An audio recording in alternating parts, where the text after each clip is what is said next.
you think the tank is about a third full, like, is he anticipating that he's gonna be able to save a fair amount of it too? Yes. Okay. He's anticipating, he said, in our telephone conversation, he said, I think we'll probably have to pump out 150 to 200 gallons to dispose of.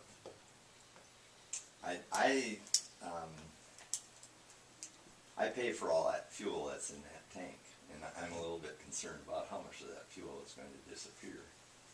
And that's $4.50 to $5 a gallon out of my pocket. Mm-hmm.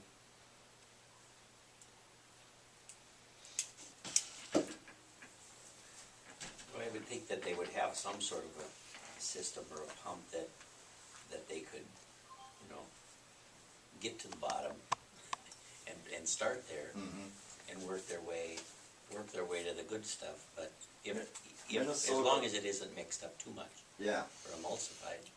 Minnesota Petroleum, the company that gave us this 850 plus disposal costs for the hazardous liquid, they are the experts in the area who do all of that. Rochester Petroleum would have contracted with them to do the pump out portion of Rochester Petroleum's bid. And they haven't described to me the process, but they come with a special truck that they just pump the hazardous material into that special truck. And my take on it is that they know what they're doing.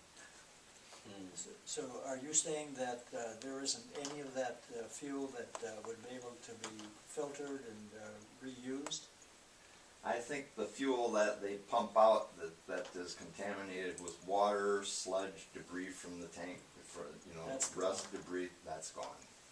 Yeah. So hopefully you will have some that's still usable once filtered out. Mm-hmm.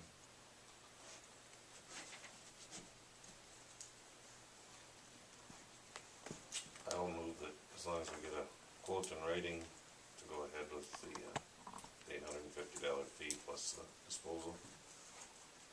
Second. Motion by Mr. Hansi, second by Mr. Dahl. Any other questions?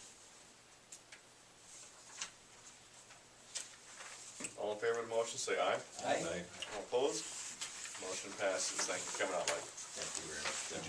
Anything else you want to update the council since you're here? Um, Courtesy car blew up.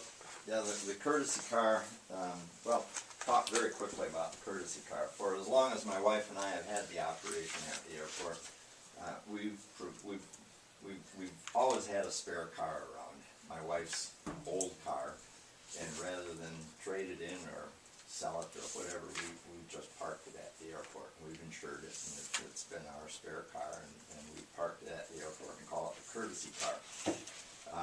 One of my wife's previous car is currently the airport courtesy car, and it's dying. Overdrive is going out, it's getting difficult to start, and the exhaust system is shot, and the car is not worth putting any money into repair. It's the next stop for the car is the salvage yard. And Barb and I don't have any more spare cars to put up at the airport. I inquired with Steve if the city could perhaps be able to provide us some sort of a beater car that we would provide at the airport as a courtesy car. And Barb and I would be willing, if the city would turn that over to us, we'd be willing to hold title on that car, and we'd be willing to insure it along with our, we get our auto insurance through our homeowners package, and we'd be willing to continue doing that. We just don't want to buy ourselves another beater car to provide up there. I'm suggesting, requesting actually, that it might be time for the city to provide a car. But my thought in having the city turn it over to us so that Barb and I are holding title is that then the city can wash its hands on the whole liability question situation. I told Mike there's no way the city was going to insure a car that was going to be up there that someone can get a key for and drive around, so. So how many times does a car get used? It gets used frequently.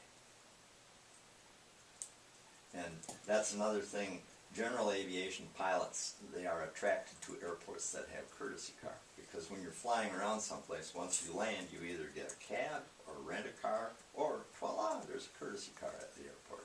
And they love courtesy cars. And they run into town and grab a bite to eat or Grab a something. bite and to eat, yeah. I wonder if the chamber would be willing to. Maybe Larry or Gary Brown, or maybe they could provide a car, because I know Larry's got a few beaters. I figured you'd know more about all of this than Yeah. I certainly would. Well, And- Gary Brown might have a beater or two also. Airport courtesy cars are typically just that, they're beaters, but they're dependable Yeah. beaters. Every once in a while you find a rare case where an airport courtesy car is something very, very fine. My wife and I stopped at St. Paul Downtown Airport, Signature Aviation, which is also taking care of executive jets and everything, and we arrive in our little beater airplane.